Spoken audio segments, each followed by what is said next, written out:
planeamiento estratégico en el sector público, ¿no? De acuerdo al temario, vamos a analizar en la clase de hoy estos ítems, estos puntos de agenda, ¿no?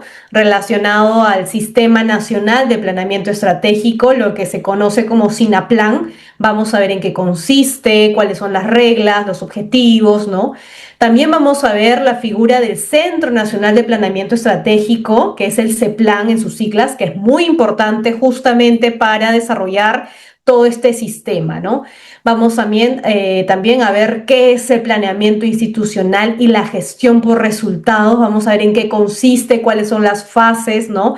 Y para eso vamos a explicar el siguiente punto, que es el ciclo del planeamiento estratégico. Van a ver que en realidad todo lo que veamos hoy día es algo muy complejo, ¿no? Que hay que, para entenderlo, tener un orden, ¿no? Y ubicarnos en las, normas, y ahora vamos a ver cómo entender de mejor manera y la importancia de todo ese tema, ¿no? Y bueno, finalmente, ya de manera más específica, vamos a ver en qué consisten las políticas, planes institucionales, gubernamentales y, ¿no?, el plan estratégico institucional y el plan operativo institucional. Entonces, siempre me gusta dar el índice de la sesión para que tengan ya en cuenta qué es lo que vamos a ver en esta clase. Por un orden metodológico, solo he cambiado el orden, ¿no? Primero vamos a ver, por ejemplo, lo que es el sistema nacional, pero luego vamos a ver las políticas, o sea, he propuesto un orden para que se pueda comprender mejor. Como digo, este es un tema complejo y también, bueno, muy importante de cara justo a las elecciones que son el día de mañana y que resulta pues muy determinante tener en claro, ¿no? Sé que ya es un poco tarde quizás para analizar de manera muy específica los planes políticos, que espero que lo hayan al menos realizado, ¿no? En todos estos meses. Y si no, de todas formas, creo que la sesión de hoy les va a ser muy útil de cara a las funciones que ustedes cumplen desde su rol de funcionarios, desde su rol de ciudadanos, desde el rol académico. En realidad es muy importante tener en claro muy bien estos aspectos.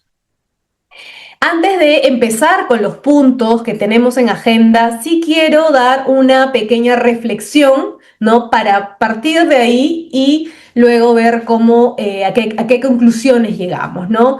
Y es básicamente el propósito, ¿no? ¿Cuál es el propósito de todos estos temas, ¿no? Es transformar unos insumos finalmente en el bienestar ciudadano. Eso es importante porque muchas veces como digo, en cualquier rol que tengan, como funcionarios públicos, como ciudadanos, como juristas, solamente operadores del derecho, ¿no?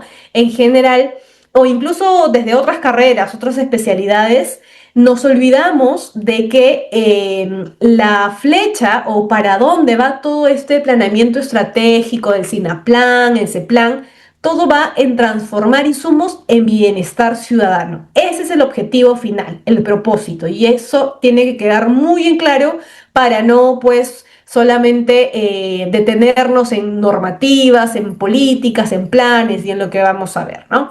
Entonces, el planeamiento institucional efectivamente no es un trámite, ¿no? Es el diseño de una cadena de resultados. Lo vamos a ver más adelante de manera más detallosa, ¿no? Que conecta la capacidad operativa del Estado con la calidad de vida de la población. Y yo creo que eso ustedes ya, quizás hayan tenido o se hayan dado cuenta más que nada en los últimos años, ¿no? De cómo se ha gestionado el Estado y sabemos cuál es la importancia o el impacto que tiene la capacidad operativa del Estado, o sea, cómo funciona, ¿no? Y finalmente en la calidad de vida de la población, ¿no? Si no pueden organizarse, ¿no? En general hacer planes para, por ejemplo, construir un hospital, una carretera, finalmente los afectados van a ser la población misma porque no va a poder contar con ese hospital, con ese colegio, ¿no? Con esa carretera para hacer sus actividades diarias y involucra evidentemente una serie de derechos fundamentales que están reconocidos en nuestra Constitución. Entonces, este tema, por eso quiero empezar con esta reflexión, no es menor, ¿no? No es menor porque está directamente relacionado y es una visión más macro de las cosas que a veces vemos de manera muy específica, ¿no? Por ejemplo, Udeapolis con el Colegio de Abogados de Cañete también tienen diplomados relacionados a contratación pública, ¿no? Que es como hacer un zoom a todo el aspecto solo de contrataciones, ¿no? Pero lo que hoy vamos a ver, como les decía, es una visión de manera más macro para que puedan entender cuál es la finalidad que finalmente se va a desarrollar con todo esto, ¿no? Entonces, ustedes pueden ver en esta imagen que hay, claro, unas flechas que van apuntando finalmente a lo que está de verde, que es el impacto agregado, ¿no? Que es la mejora sistémica del bienestar nacional.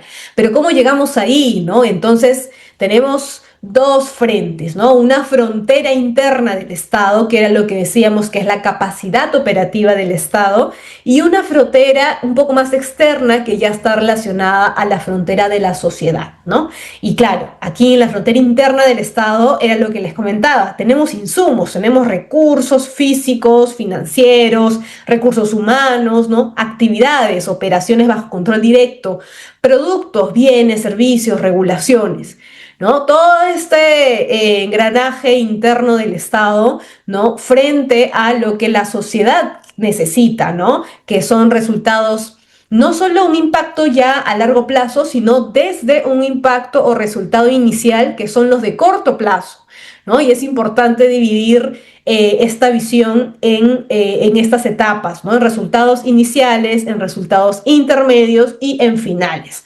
porque recuerden que todo lo que tenga que ver con la planificación, ¿no? Del Estado, que es lo que vamos a ver hoy, tiene que pensar no solo en medidas de largo plazo, sino también de corto, ¿no? Solo por brindarles un ejemplo, yo también me especializo en temas de agua potable y saneamiento, ¿no? Y claro, tenemos una visión de que en el Perú nadie se quede sin acceso a agua potable, ¿no? Actualmente hay 3 millones de personas, de peruanos, que no tienen acceso al agua potable y 7 millones al saneamiento, ¿no? Entonces, ¿cómo hacemos? Se elabora un plan a largo plazo, lo vamos a ver luego, ¿no? Pero también necesitamos medidas de corto plazo, porque se trata en este caso de un derecho fundamental, de un servicio público tan esencial para el ser humano, ¿no? Entonces, justamente por eso es bastante importante establecer no solo metas a largo plazo, sino también a corto. Y viceversa también, a veces solo por querer tapar estos errores, ¿no? Se van tomando medidas de corto plazo, pero no se tiene una visión que esté pues garantizada o alineada hacia un largo o a un mayor plazo. Y eso también pues ha traído consecuencias negativas, por ejemplo, en ese sector que les comento, ¿no? Pero bueno, entonces aquí ya se les hace un pequeño adelanto, ¿no? Que en el impacto agregado vamos a ver que la figura del PEI y el POI, ¿no? Vamos a ver qué significan estas siglas, ¿no? Van a definir exactamente cómo la entidad va a producir productos para garantizar los resultados, ¿no? Vamos a ver, en realidad, que como les digo, lo de la planificación del Estado es muy, muy complejo. Y bueno, este aspecto también de que el servidor público tiene que comportarse, o mejor dicho, es en realidad un arquitecto del Estado, ¿no?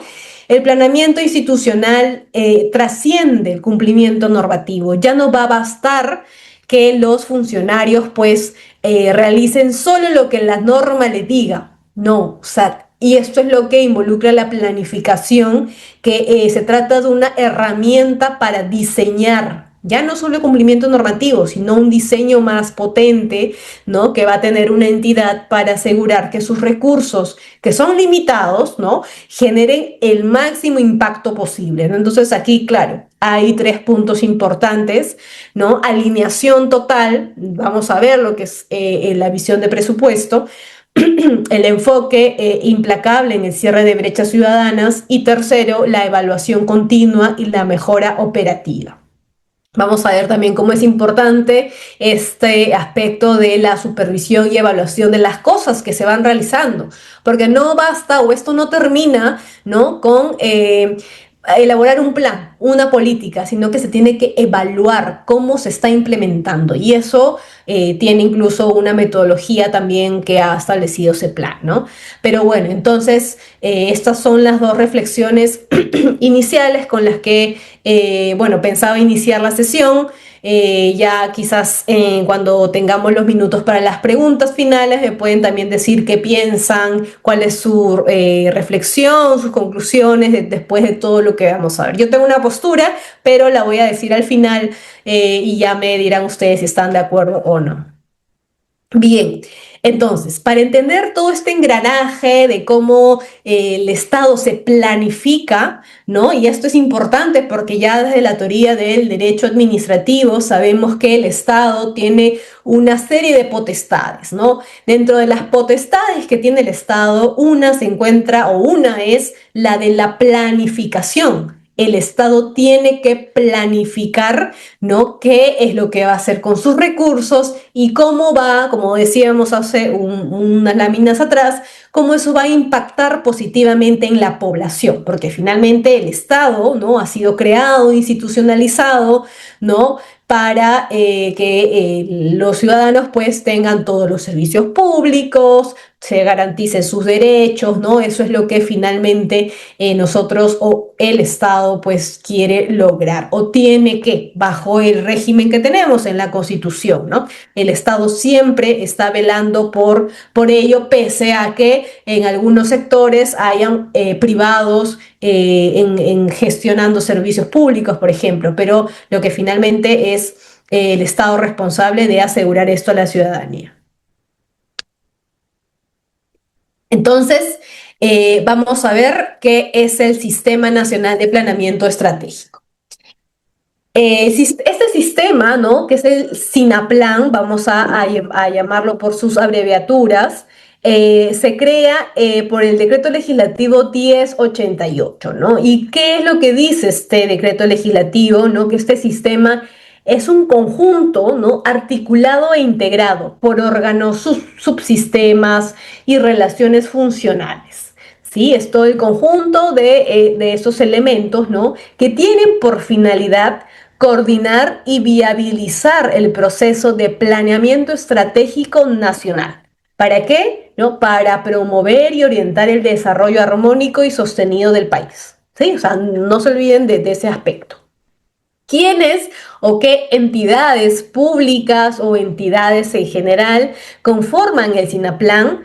Está como ente rector, ¿no? el Centro Nacional de Planeamiento Estratégico, que es nada más y nada menos que CEPLAN. Sí, ya seguro han oído de CEPLAN. Él es el ente rector de este sistema. ¿Quiénes más lo conforman? Los órganos del gobierno nacional, bueno, con salvaguarda de la autonomía, ¿no? de los demás poderes del Estado, los organismos constitucionalmente autónomos, los gobiernos regionales, los gobiernos locales, obviamente con todos los que tengan competencias en el planeamiento estratégico, ¿no? Y finalmente lo que se le llama el foro del Acuerdo Nacional, que está pues integrado por el presidente de la República, los congresistas, la sociedad civil, ¿no? Todos ellos van a conformar el sistema. Vamos a ver cuáles son, bueno, más adelante, las funciones de cada uno. Pero hay un aspecto que tenemos que hacer zoom y resaltar en realidad, y es muy importante que se tenga en cuenta cuando se estudia estos temas relacionados en este caso a el SINAPLAN, es que no olvidemos que el SINAPLAN es un sistema y un sistema, ¿no? administrativo. En la Ley Orgánica del Poder Judicial, ustedes quizás ya lo sepan, y para los que no, evidentemente, pues los invito a leer la Ley Orgánica del Poder les dije judicial, no, del Poder Ejecutivo, la LOPE. Hay una serie de clasificaciones de sistemas administrativos. ¿Qué es un sistema administrativo? ¿No? Y aquí les pongo algunas citas de la doctrina para que nos ayuden a entender, ¿no? Un sistema es la suma organizada de normas, órganos, procesos, todo destinado a proveer a la administración pública de los insumos necesarios para cumplir eficientemente con sus fines institucionales. No es un organismo, ojo, es justamente un sistema, un conjunto de, ¿no? ¿Qué también es un sistema o a qué ayuda? ¿No? Es una organización, como decíamos, de normas, órganos, procesos que tienen por finalidad proveer a la administración de insumos para cumplir su labor de manera eficiente, ¿no? Y para que obviamente actúe de manera coordinada para obtener un resultado común. En ese sentido, ¿no? Los sistemas van a cumplir un rol modular porque organizan de una manera más racional las actividades públicas y permiten que ellas se realicen de una manera coherente. Entonces, en conclusión, ¿no? ¿Qué es un sistema? Cuando se habla de sistemas, es el conjunto tanto de normas, de órganos, de procesos, ¿no? Todo lo que va a ayudar a la administración a organizarse, a coordinar, a planificar mejor un aspecto, ¿no? Les decía que pueden revisar la ley orgánica del Poder Ejecutivo porque ahí se señala, ¿no?, que contamos con específicamente 11 sistemas administrativos. ¿Qué significa administrativos? Que esos sistemas que se listan, por ejemplo, tesorería, planeamiento estratégico es un sistema, ¿no? Todo lo que tiene que ver con contrataciones públicas, con la defensoría en el Poder Judicial, todos esos sistemas van a coadyuvar, obviamente, a que la administración pueda funcionar.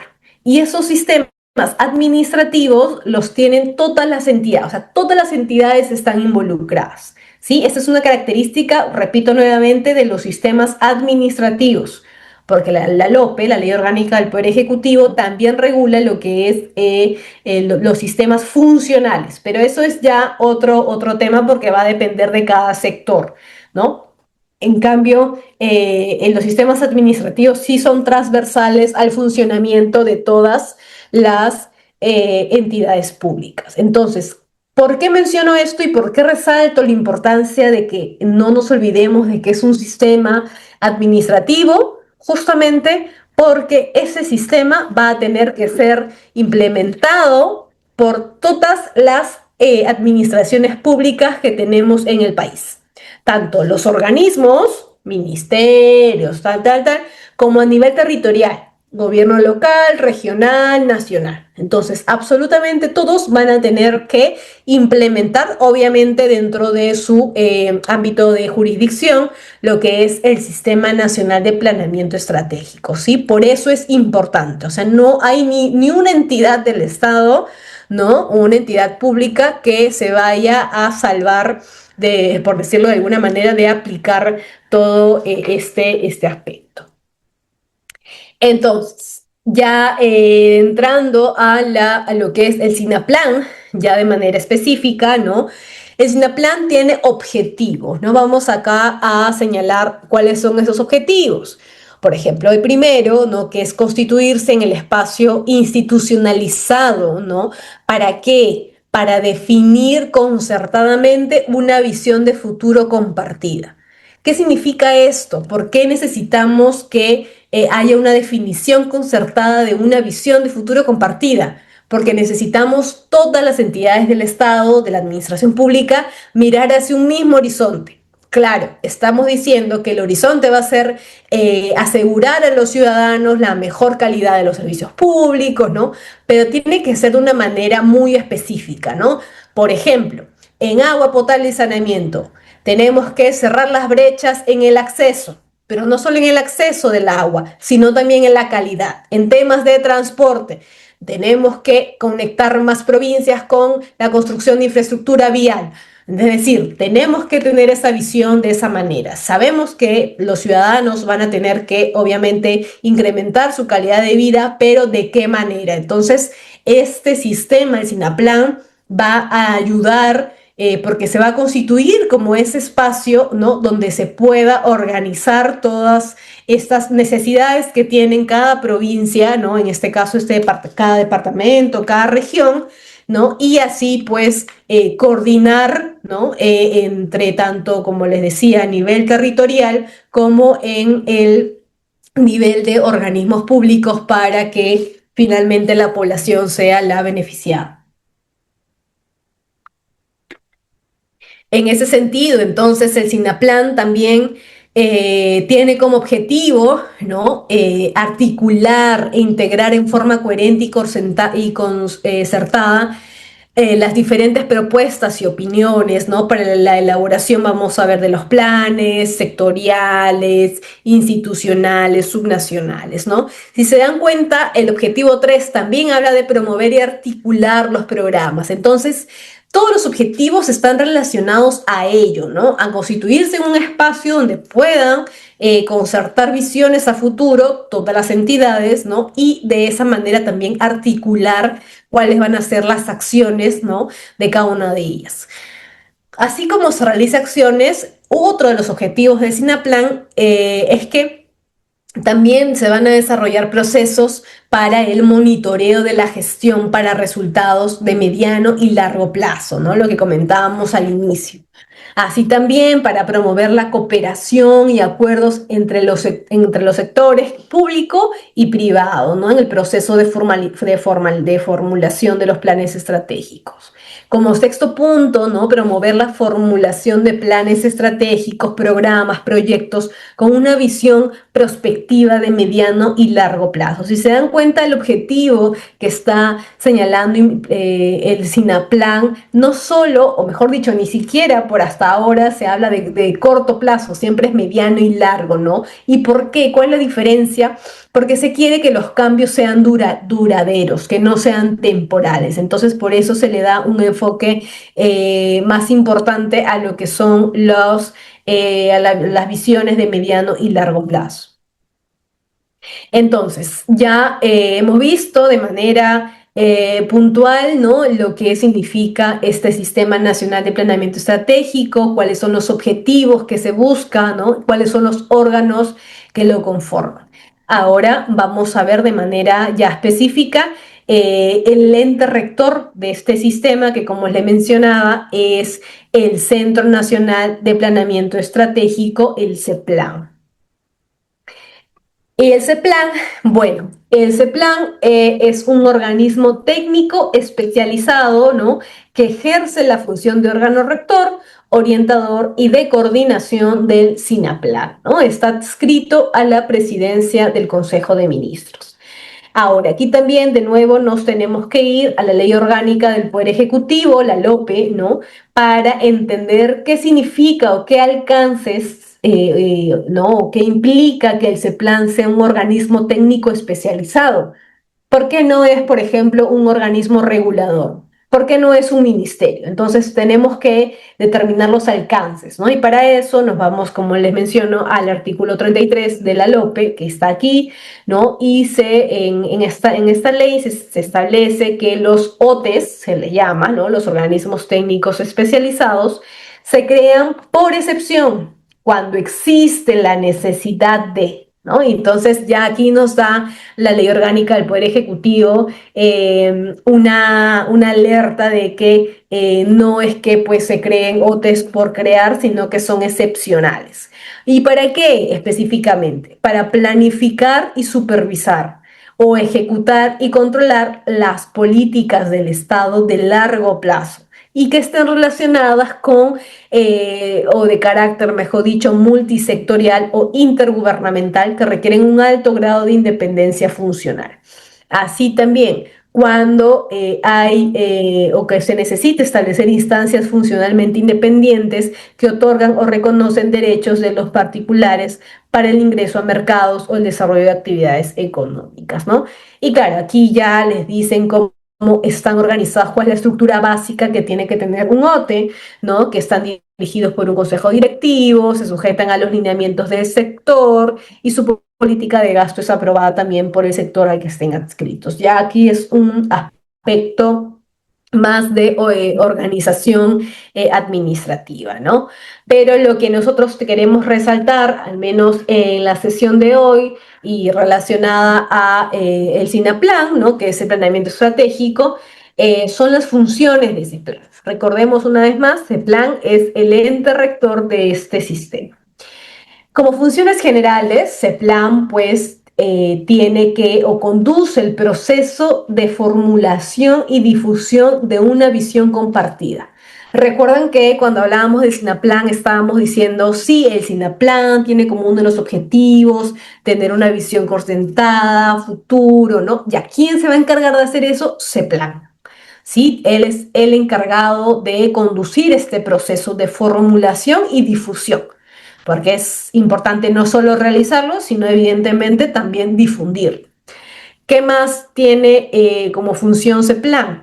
Apoyar al presidente del Consejo de Ministros, ¿no? el presidente de la PCM, en el cumplimiento de la función de coordinación de la planificación estratégica. Así también tiene como función asesorar a las entidades del Estado y a los gobiernos regionales y orientar a los gobiernos locales en la formulación, seguimiento y evaluación de políticas y planes estratégicos de desarrollo. Esto es importante porque esto quiere decir que un gobierno local, cualquiera del Perú, o un gobierno regional, puede solicitar apoyo de manera directa a CEPLAN si es que quiere formular, ¿no? O evaluar algunas políticas o planes estratégicos evidentemente se les aplica, ¿no? Y CEPLAN, como tiene la función asignada, los tiene que asesorar. Y eso sí, bueno, yo de manera individual lo he visto, ¿no? Si uno le pide, por decirlo de manera muy fácil, apoyo a CEPLAN con la formulación de políticas, de planes, CEPLAN evidentemente pues se reúne con la entidad pública y les indica cómo realizar, o sea, los asesora, ¿no? O sea, los ayuda técnicamente para que se puedan realizar estas políticas y planes en función o que estén alineadas a toda la normativa que vamos a estudiar. Entonces es muy importante, ¿no? No porque ese plan no vaya, por ejemplo, al gobierno regional de Ancash, no quiere decir que no pueda hacerlo. Al contrario, el gobierno regional, por ponernos un ejemplo, ¿no? De Ancash, de Iquitos, puede solicitar apoyo al CEPLAN en la elaboración de sus políticas, de sus planes, ¿no? Siempre y cuando obviamente estén en la competencia para hacerlo.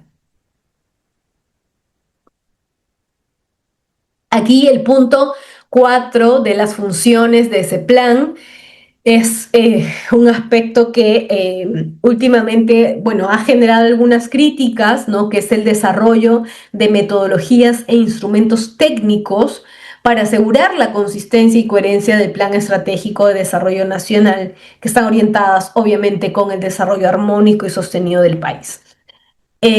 Vamos a ver en la parte final solo algunas directivas que ha emitido CEPLAN para este desarrollo de metodologías e instrumentos técnicos. Si ustedes pueden revisar luego de la sesión, ¿no? Cuando estudien el tema, van a advertir que hay una serie de metodologías e instrumentos técnicos que se deben aplicar que son realmente muy complejos y son de largo aliento, ¿no? Eso es lo que yo les quería trasladar como crítica o como a modo de reflexión, porque sí es importante y quizás quienes sean funcionarios públicos y están directamente relacionados con la elaboración de políticas, planes, ¿no? Van a poder advertir de manera más directa esta complejidad, ¿no? Evidentemente no estoy en contra de esas metodologías porque finalmente es pues algo que ayuda a que todas las entidades partan y que tengan una base y una guía de cómo se debe hacer una política o un plan, pero claro, ya el exceso es quizás algo que puede estar obstaculizando la rapidez, la eficiencia, la eficacia para planificar lo que se requiere planificar por cierta entidad, ¿no? Entonces hay que tener mucho cuidado con este aspecto. Si se dan cuenta, tenemos más funciones del CEPLAN, ¿no? Otra vez, bueno, aquí se quedó lo de desarrollar metodologías e instrumentos técnicos. También se tiene como una función el promover y orientar la formación y actualización profesional y técnica de especialistas. O sea, se va o se preocupa mucho CEPLAN porque sus funcionarios evidentemente estén muy capacitados para el desarrollo de estas metodologías, de estos instrumentos técnicos. ¿Por qué está como una función importante? Porque recuerden lo que veíamos funciones atrás, el CEPLAN da asesoría a las demás entidades del Estado. Entonces, para dar asesoría de cómo se implementan estas metodologías e instrumentos técnicos, evidentemente tiene que promover la formación y actualización profesional y técnica de sus funcionarios, ¿no? ¿Qué más? Presentar a consideración, bueno, del presidente de la PCM el Plan Estratégico de Desarrollo Nacional, ¿no? Ese plan es el que lidera, como habíamos hablado en la lámina anterior, esta función. También promover sinergias entre las organizaciones del sector público y privado y de la sociedad civil, ¿no? Y expedir directivas que corresponden dentro de su competencia. Entonces, esas son las funciones generales que estábamos viendo para el CEPLAN. Así como tiene funciones generales, el CEPLAN también tiene funciones especiales, ¿no? Y, por ejemplo, aquí en materia de prospección, ¿no? ¿Qué quiere decir? Que el CEPLAN va a orientar y desarrollar todos esos estudios estratégicos para, y eso es lo importante, identificar tendencias internacionales, oportunidades, riesgos y contingencias y plantear opciones estratégicas para la aplicación de las conclusiones y recomendaciones de esos estudios. Para los que estuvieron conmigo en la sesión que dimos hace unas semanas sobre lo que decía la OCDE, ¿no? Y las recomendaciones para el Perú, por ejemplo, ese es uno de los estudios que tendría que hacer, o que hace en realidad CEPLAN, ¿no? Identifica estas tendencias internacionales y cómo o de qué manera puede implementarse en el país. Entonces, es importante, si se dan cuenta, el rol de CEPLAN, ¿no? ¿Qué también hace ese plan en esta materia? Identifica y define escenarios estratégicos futuros en base de estudios prospectivos y del análisis integral de la realidad, ¿no? De las potencialidades, de los activos, ¿no? Promoviendo la participación de los centros académicos y de investigación del país. Entonces es importante aquí la academia porque les va a dar a hacer plan pues una radiografía de qué es lo que está pasando en general en el Perú, ¿no? ¿Qué se necesita? Construir más carreteras. Algunos estudios dicen, por ejemplo, que en temas de salud ya no es un problema primordial contar con más hospitales, sino que los hospitales tengan la suficiente calidad, ¿no? Y disponibilidad para los ciudadanos. Entonces, el problema ya no es encontrar un hospital, el problema es que el hospital funcione de una forma adecuada que pueda asegurar la salud de los ciudadanos, ¿no? Entonces, es un ejemplo, ¿no? Porque a veces pensamos, necesitamos hospitales, pero hay estudios que ya incluso han dicho que ya el acceso a los hospitales ya no es el problema es el funcionamiento del propio hospital. Entonces, eso solamente lo vamos a saber con estudios de la realidad que realiza la academia. Y bueno, aquí se establece una lista larga de funciones especiales solo en materia de coordinación. Si se dan cuenta, al hablar nosotros ahora sobre un planeamiento que sea estratégico y sea nacional, que incluye a todas las entidades públicas, a todos los organismos, a los gobiernos locales, regionales, y yo, o sea, puedo colocar aquí cuántas municipalidades hay miles en el Perú. Entonces, ¿cómo hacemos que todas funcionen? ¿Cómo hacemos que todas se enteren de esta política, de los planes? Y ese es el reto que tiene ese plan, ¿no? Ese plan tiene un reto que es, bueno, como una función especial en materia de coordinación. y tiene que promover y concertar, articular las propuestas, recibir y orientar las iniciativas también del sector privado, promover la armonización de la formulación de planes, coordinar con los órganos. Si se dan cuenta, este aspecto, bueno, en mi opinión, es el más complicado, ¿no? ¿Cómo hacemos que todo eso se coordine de una manera articulada y con conocimiento, ¿no? De todas las entidades públicas y niveles de gobierno a nivel nacional? Es muy complicado. Entonces, la figura de ese plan, si se dan cuenta, es una figura clave, importante para el desarrollo del SINAPLAN, del sistema que estábamos hablando de planeamiento estratégico. Y lo que también estábamos enfatizando, está como una función especial del CEPLAN, que es en materia de seguimiento y evaluación, ¿no? No es el objetivo únicamente pues quedarnos en elaborar las políticas, los planes, ¿no? Los objetivos, sino también establecer una estrategia para ver cómo se va a realizar un seguimiento a esas políticas y planes. Y no solo seguimiento, ¿qué quiere decir seguimiento?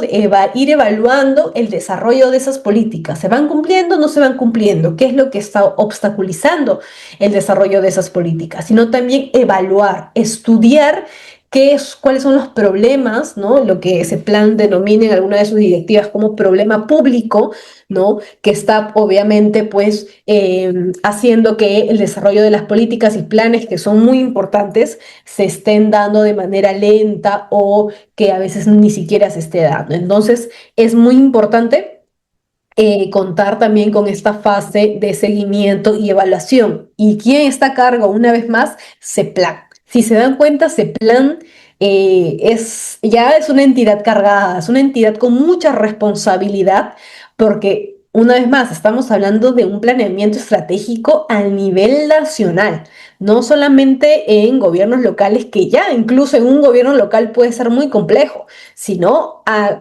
nivel nacional, que involucra pues todas las entidades de la administración. Entonces, vamos a ver cómo se hace o qué es lo que hace ese plan para justamente cumplir con todas esas funciones que acabamos de estudiar. Y para eso es lo que ese plan, bueno, ha denominado o ha elaborado un ciclo de planeamiento estratégico. El ciclo de planeamiento estratégico incorpora la prospectiva, ¿no? Recuerden, la prospectiva hace referencia a esta identificación de la realidad, ¿no? De cómo está actualmente, cómo están los problemas, ¿no? Cuáles son los problemas públicos, ¿no? Con base a un análisis de la situación actual y de acuerdo con la situación futura deseada, ¿no? Entonces, lo que hace ese plan o el ciclo de planeamiento estratégico es partir de cuál es el problema actual, el problema público, y cuál es la situación futura deseada al que se quiere llegar, ¿no? Se desarrolla una estrategia desde el presente para alcanzar. Y también no olvidemos, una vez más, el seguimiento y la evaluación van a retroalimentar este proceso, ¿no? De acuerdo con lo establecido en la Directiva General de Planeamiento Estratégico del SINAPLAN, que es la Directiva 001-2024, el planeamiento estratégico se desarrolla a través de un ciclo compuesto por 4 fases. Entonces, ¿cómo vamos a realizar o cómo hace ese plan para planear estratégicamente como les decía, las políticas y planes a nivel nacional? A través de 4 fases. Y estas son, ¿no? Primera fase o fase 1, análisis de la situación actual, comprender el presente y medir las fechas. Esto es bien importante porque, y eso es en realidad algo que hasta hace no muchos años no se realizaba. Y evidentemente resulta un problema mismo, porque ¿qué vamos a solucionar si no sabemos cuál es el problema que se tiene que solucionar? Entonces, por eso la fase 1 está directamente pues especificada a analizar la situación actual de manera seria, ¿no? De manera muy profesional. La segunda fase, que es la fase 2, es un análisis prospectivo. anticipar riesgos, tendencias, escenarios futuros, ¿no? Recuerden que la prospección es no solo anticipar riesgos, sino también ver qué dice por ejemplo, oportunidades internacionales como la OCDE, ¿no? Y cómo lo implementamos. La tercera ya es la etapa o fase de la decisión estratégica, ¿no? Que ya está relacionada. Ya sabemos que en la fase uno, ¿cuál es el problema público? Que, por ejemplo, hay un sector o en un aspecto muy específico. Fase 2, sabemos qué es lo que dice, por ejemplo, organismos como la OCDE, ¿no? Y en la fase 3 ya vamos a ir a la decisión estratégica. Ahí se diseñan la misión, los OI, que son los objetivos específicos institucionales, las AE, que son las acciones, ¿no? Los objetivos, esto queremos, y las AE, que son acciones estratégicas, es cómo lo vamos a hacer, ¿no? Y la ruta a seguir, los pasos específicos. Cuando ya se tiene toda esta fase 3, no olvidemos fase 4, seguimiento y evaluación. Ok, pongamos a implementar estas acciones, pero no olvidemos y que no se queden ahí, sino ese plan se encarga de también hacer un seguimiento. A ver, se está respetando, por ejemplo, el cronograma, se cumplió con ese objetivo, en qué medida, en qué porcentaje, por qué no se cumplió y se va evaluando, ¿no? Esa es la evaluación. Porque no sé, el cambio en el presidente retrasó la implementación de este plan, de esta política, y así. Entonces es una constante evaluación en realidad de los planes y objetivos que establece ese plan. Entonces, esta es en resumen las 4 fases. Ahora vamos a verlo de manera más detallosa, ¿no? La fase uno, que es análisis de la situación actual, ¿no? Se busca comprender las condiciones actuales de las personas o el entorno en un determinado sector, territorio u objeto de estudio mediante su caracterización y diagnóstico basado en evidencia. Entonces, esto es importante. ¿Cómo hacemos esto, no? A través de una radiografía institucional y de las brechas. Uno, que es la identidad, caracterización. ¿Cuáles son nuestras funciones sustantivas y a qué población servimos? ¿No? Estas preguntas se las va a hacer cada entidad pública. Por ejemplo, una municipalidad. Diagnóstico, que es el punto 2. ¿Qué bienes, servicios o regulaciones entregamos? ¿Cuáles son nuestros cuellos de botellas internos? Es identificar esos problemas. 3, ¿no? Análisis de la brecha. La diferencia entre el valor observado hoy y el valor óptimo. O sea, ¿qué es lo que tenemos hoy y qué sería el escenario óptimo? ¿No? Las brechas en resultados iniciales alimentan la creación de los objetivos y las brechas en productos dictan las acciones. Entonces, esto es un resumen en realidad sobre la primera fase del ciclo de planeamiento estratégico. Fase 2, que ya es el análisis prospectivo, ¿no? Se busca anticipar futuros y posibles, ¿no? Futuros posibles, mejor dicho, para generar opciones estratégicas mediante el diseño de escenarios basados en el análisis de tendencias, riesgos, oportunidades, eventos futuros y las aspiraciones de las personas. Entonces, ese análisis prospectivo lo que va a hacer es después, obviamente, por eso es que es importante la fase uno, es dar una visión que más o menos pueda ser calculada, ¿no? Y una anticipación a los escenarios posibles que pueden ocurrir. Entonces, bueno, para aquí hay toda una metodología que es la prospectiva y priorización, que es la matriz IGO, IGO por importancia y gobernabilidad, ¿no?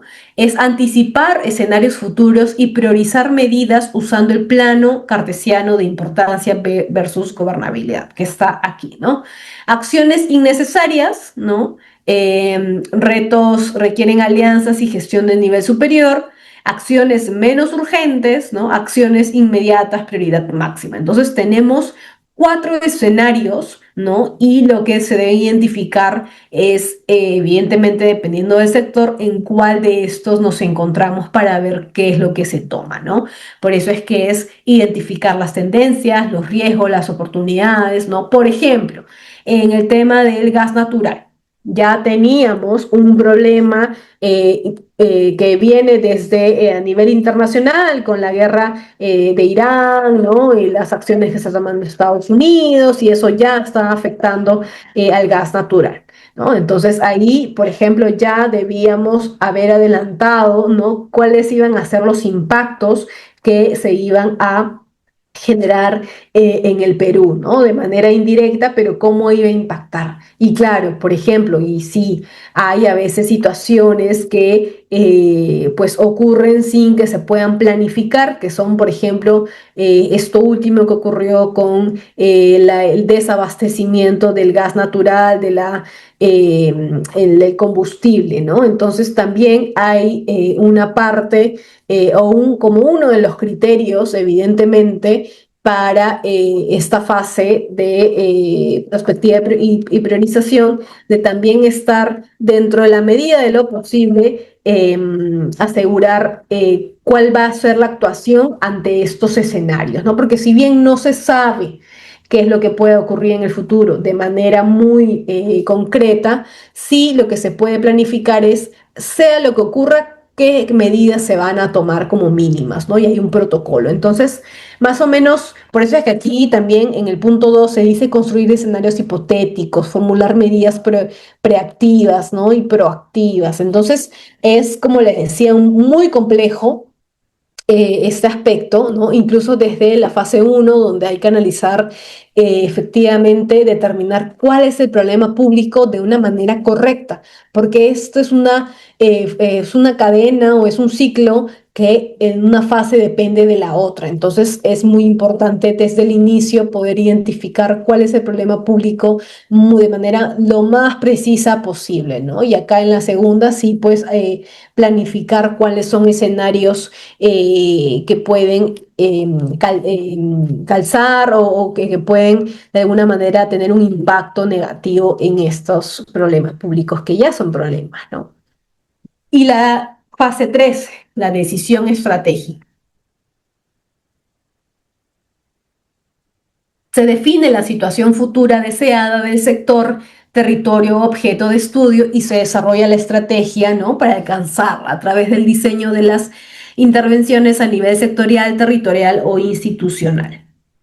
Y claro, aquí yo les he un poco graficado, ¿no? Lo que quiere decir la fase 3, ¿no? Que es la arquitectura de la misión. Recuerden que aquí en esta fase lo que se hace es elaborar la misión, los objetivos.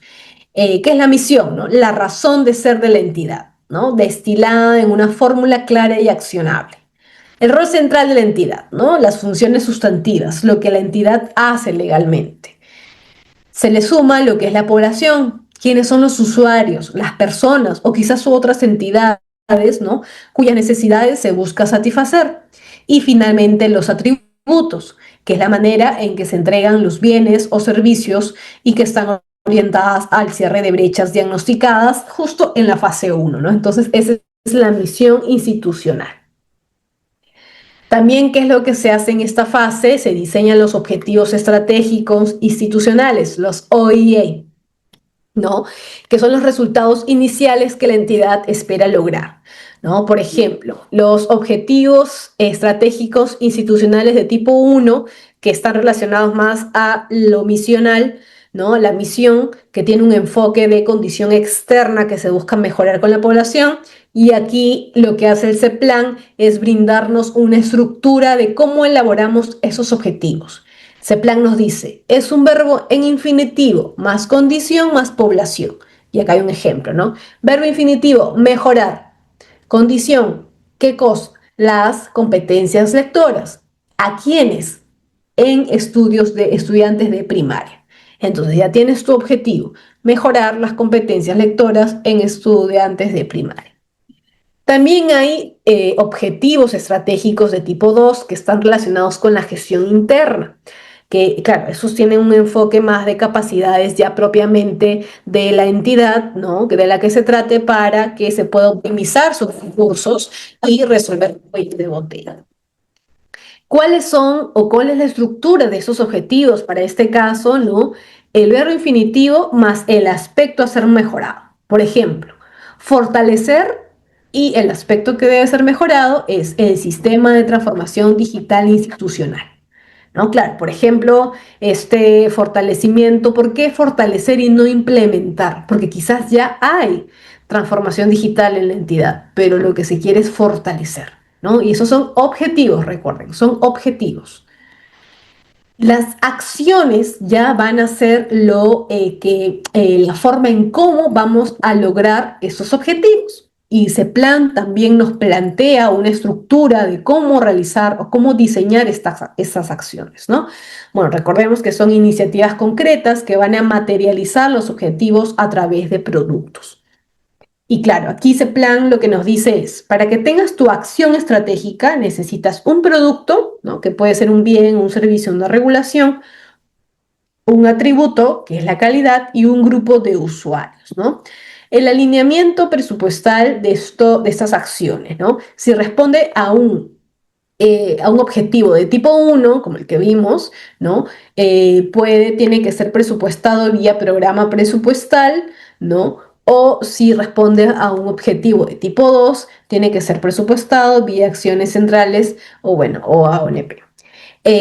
Cada objetivo y cada acción debe tener obligatoriamente al menos un indicador asociado con los logros esperados trazados a lo largo del horizonte del PEI. Eso lo vamos a ver posteriormente. Pero si se dan cuenta, yo les he resumido bastante en realidad todo lo que es esta fase 3 de la elaboración desde la misión, los objetivos y las acciones. Pero si se dan cuenta es algo muy complejo, ¿no? Es muy complejo y otra vez esto no se va a poder lograr, ¿no? Si es que desde la fase uno no se tiene bien identificado cuál es el problema público.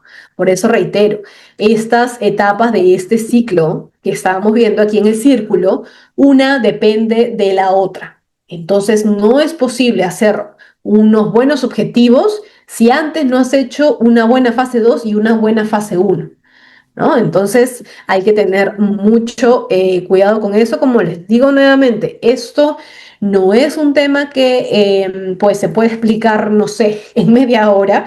En realidad hay una directiva específica que habla mucho sobre la formulación de estos aspectos. Entonces por eso es que es complejo, por eso es que ese plan cuenta con profesionales que asesoren a las entidades. Las entidades, por más de que sea una municipalidad o un gran ministerio, no están en la capacidad de hacer esto por sí solas. Y no porque no quieran o porque no puedan, sino porque el nivel de especialización de lo que el planeamiento estratégico ha avanzado en los últimos años está con este nivel de detalle, ¿no? Y ese nivel de detalle pues involucra conocimientos metodológicos y técnicos, ¿no?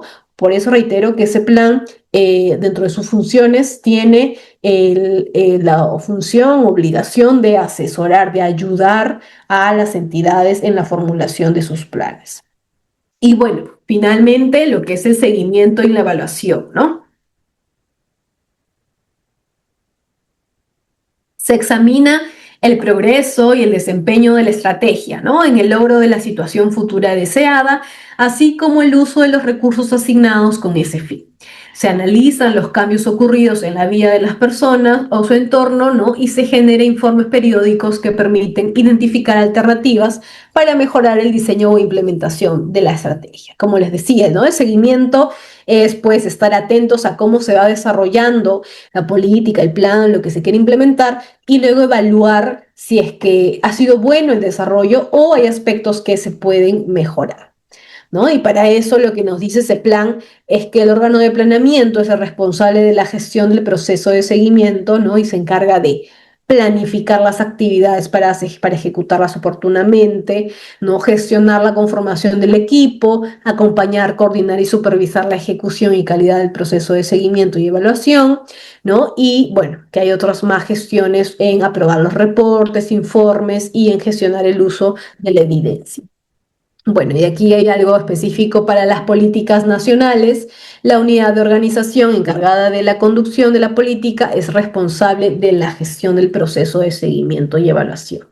Y en caso hay una estructura ya aprobada para el seguimiento, como algunas políticas nacionales, ¿no? La gestión y ejecución del proceso de seguimiento y evaluación debe ceñirse a dichas disposiciones, ¿no? ¿Qué pasa? Que ese plan a veces no se va a encargar de este seguimiento, pero sí puede efectivamente supervisar de que lo haga la entidad a la que se ha asignado, ¿no? Y como les digo nuevamente, tiene pues el deber, la función de apoyar y asesorar a las entidades en cualquiera de estas fases. Entonces, no es que pues no pueda hacer nada tampoco ese plan.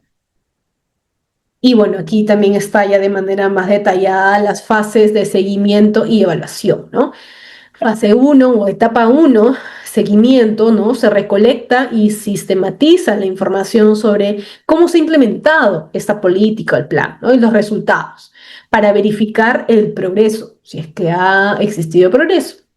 Asimismo, se identifican alertas para emprender medidas correctivas sobre la puesta en marcha de la política o plan. O sea, pueden también tomar medidas correctivas, ¿no? Lo anterior se plasma en el reporte de seguimiento.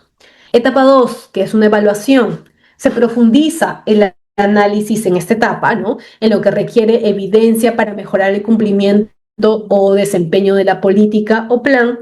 Se revisa, reflexiona y emiten juicios valorativos con fundamentos sobre la pertinencia, eficacia, ¿no?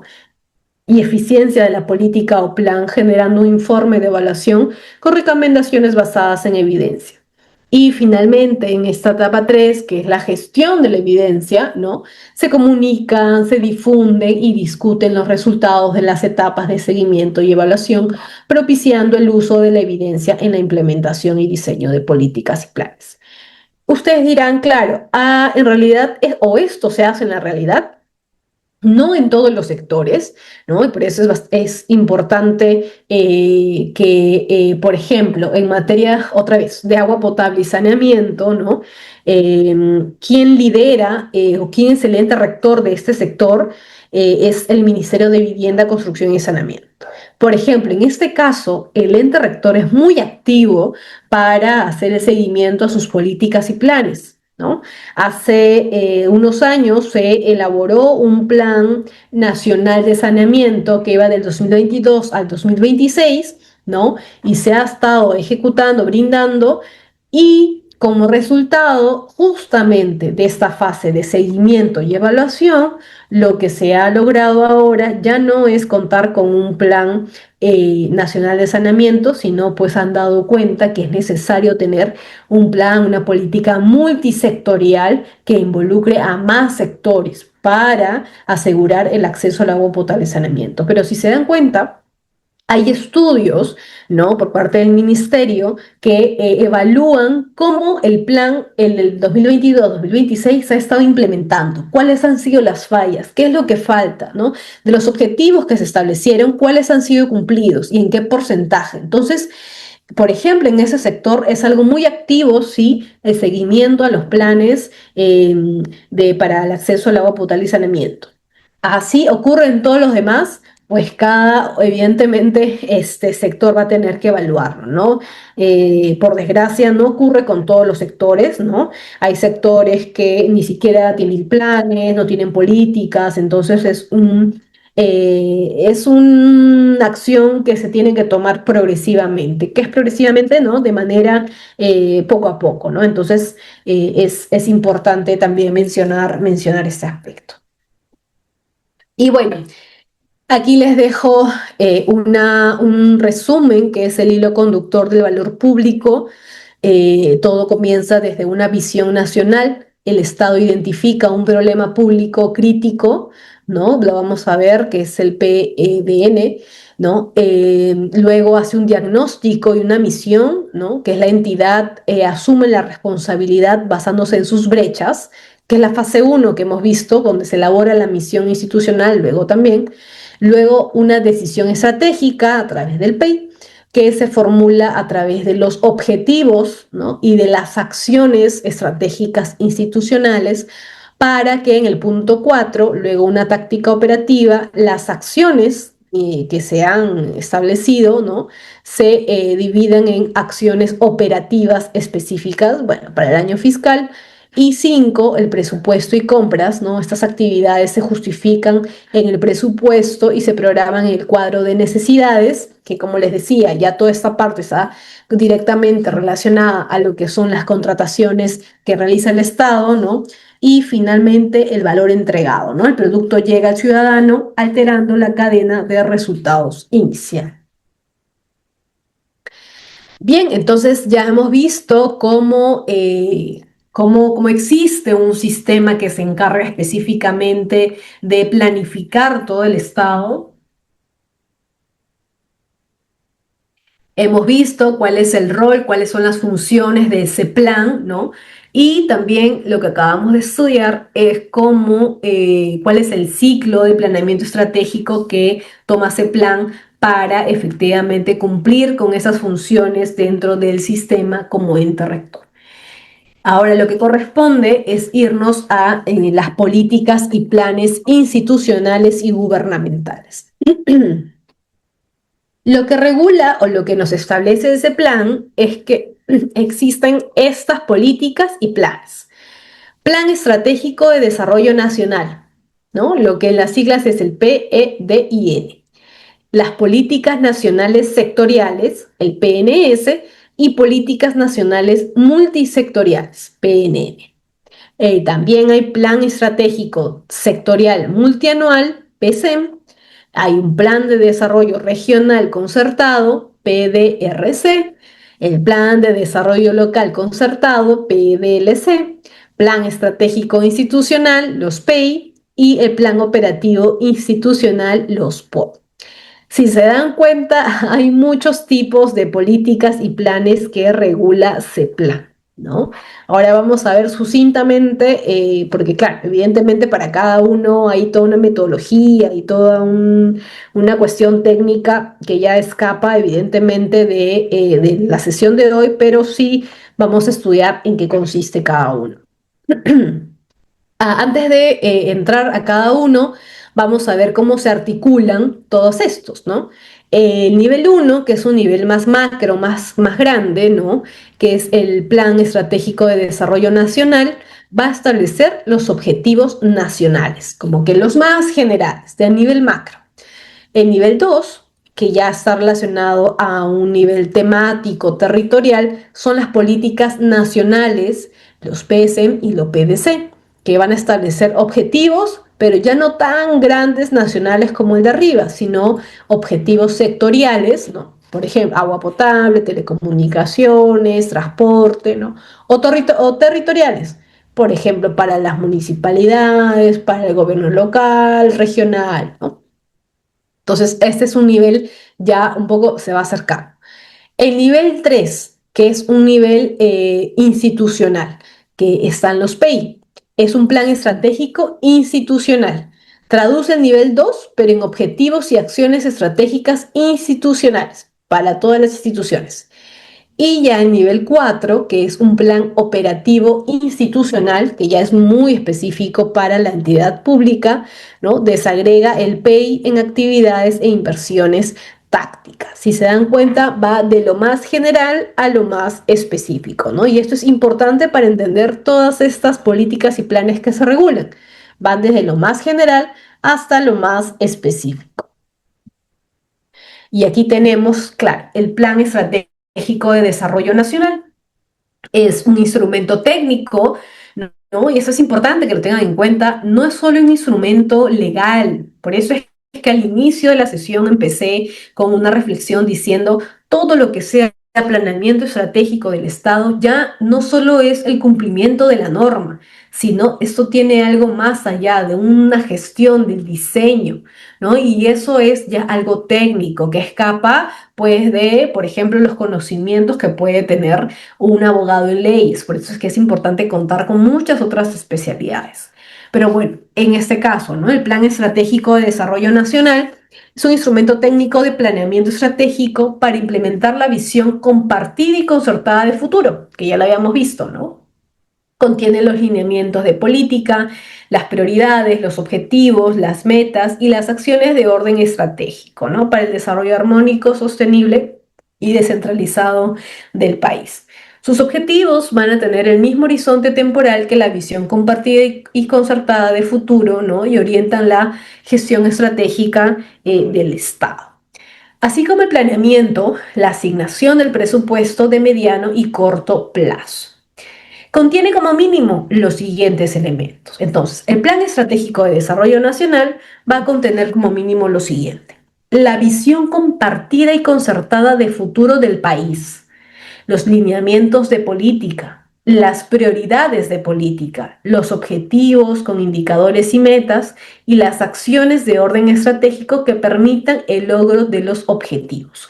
Si se dan cuenta, es una planificación, como veíamos en esta imagen, a nivel macro, ¿no? El Plan Estratégico de Desarrollo Nacional va a establecer los objetivos nacionales. Por ejemplo, cerrar la brecha en materia de infraestructura vial. Tenemos que crear más hospitales, tenemos que mejorar la seguridad ciudadana, ¿no? Entonces son objetivos nacionales con acciones, sí, pero las acciones todavía siguen siendo nacionales, donde ya se va a establecer de manera más concreta cómo se va a articular o cómo se va a desarrollar esos objetivos en las políticas nacionales sectoriales o en las multisectoriales, ¿no? Entonces, por ejemplo, en las sectoriales, ¿cuál es la diferencia? Sectoriales habla de un sector, por ejemplo, agua potable y saneamiento. Multisectoriales ya no es solo un sector, sino que requiere más sectores. Agua potable y saneamiento, planificación urbana, electricidad, telecomunicaciones. O sea, si se dan cuenta, si bien son políticas nacionales, están divididas en un sector o varios sectores. Las que son de un sector, los PNS, son conformadas por un subconjunto de políticas nacionales acotadas a una determinada actividad económica y social, específica, pública o privada, bajo el ámbito de competencia de un ministerio, ¿no? Por eso les decía, un ejemplo claro y que siempre está activo es el de agua potable y saneamiento. Se elabora bajo la conducción del Ministerio Rector y se aprueba en Consejo de Ministros. En este caso, en agua potable es el Ministerio de Vivienda, Construcción y Saneamiento, el ente rector. Se formula con un horizonte temporal de 10 años, tomando como referencia los hitos del anterior plan, 2030, 2040 y 2050. Los participantes son el Ministerio Rector, las entidades adscritas, gobiernos regionales, locales, ¿no? Y los ministerios diseñan, establecen y ejecutan y supervisan las políticas nacionales y sectoriales bajo su rectoría. Lo mismo con las políticas multisectoriales, ¿no? También son un subconjunto de políticas que busca atender a un problema o una necesidad que requiere para su atención integral la intervención articulada de más de un sector, lo que les comentaba, ¿no? Bajo el ámbito de competencia de 2 o más ministerios. También se formula con un horizonte temporal de 10 años, ¿no?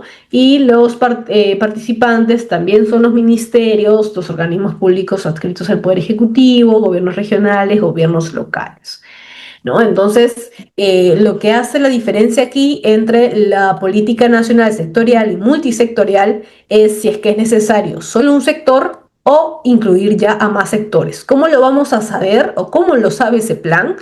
Pues a través de la fase 1, donde se analiza el problema público. ¿Cuál es el problema? Si el problema público todavía está dentro solamente de un sector, o ha sido tan grande el problema público que ya pues se extrapoló a otros sectores, y es importante que ahora otros sectores trabajen articuladamente. Entonces todo, por eso les decía, es muy importante esa primera fase donde se analiza la situación actual del problema que se quiere ayudar. Luego tenemos el Plan Estratégico Sectorial Multianual, lo que se conoce como PESE. ¿Qué es? Ese instrumento de gestión presenta la estrategia de mediano plazo de un ministerio, ¿no? Y es entendido como un organismo del poder ejecutivo que comprende uno o varios sectores. Orienta las intervenciones públicas del sector o sectores y su implementación involucra a los tres niveles de gobierno. Todavía estamos en el ámbito nacional, ojo. Es elaborado por el Ministerio Rector de un sector o conjunto de sectores y es aprobado por el titular del ministerio. También se formula con un horizonte temporal de 10 años, ¿no? Entonces, esto ya está relacionado más que nada con intervenciones públicas de un sector o sectores, ¿no? Y involucra la participación de de los tres niveles de gobierno. Y bueno, ya creo que por su propio nombre, el Plan de Desarrollo Regional Concertado, ¿no? También es una planificación, pero como su propio nombre lo dice, ya está delimitada a lo que es el ámbito regional. También tiene un horizonte de 10 años. Y por el otro lado, también el plan de desarrollo local concertado, que sigue la misma suerte, ¿no? De tratarse de una planificación, ¿no? Sobre los problemas públicos, pero ya no a un nivel nacional, sino ya ni regional, sino específicamente bajo un nivel local. Entonces, también tiene un horizonte temporal de 10 años. Si se dan cuenta, entonces, todos estos planes, ¿no? Que estamos viendo ahorita se están clasificando en función a la cobertura, ¿no? El Plan Estratégico de Desarrollo Nacional es a nivel nacional. Cuando se habla de políticas nacionales sectoriales, cuando hay un sector involucrado, las multisectoriales, cuando hay más de uno, el Plan Estratégico Sectorial Multianual, que hace referencia al gobierno nacional, y al plan de desarrollo regional, que son a los gobiernos regionales, y el plan de desarrollo local concertado, que hace referencia a los gobiernos locales. Ahora, para que no vean que no me estoy olvidando de estas dos últimas, que son el plan estratégico institucional, el PEI, y el plan operativo institucional, el POI, lo vamos a ver con más detenimiento a continuación. Ahora vamos a ver en qué consisten estos dos planes de manera en específico. ¿Cómo funciona, ¿no? El sistema operativo del Estado? ¿No? Lo que veíamos en las primeras láminas. El circuito de integración entre planeamiento, presupuesto y abastecimiento.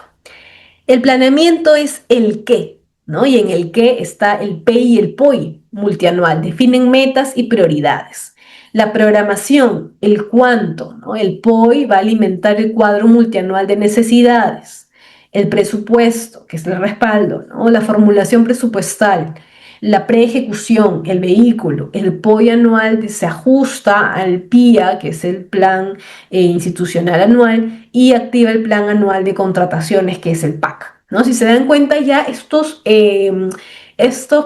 planes, ¿no? Que es el PI y el POI, ya están orientados más que nada al abastecimiento y planificación, presupuesto, ya pero de cada entidad pública en específico, ya no un poco más general como lo que veíamos en nuestros planes, sino ya de manera más específica, ¿no? ¿Y qué es lo que nos dicen sobre el PI?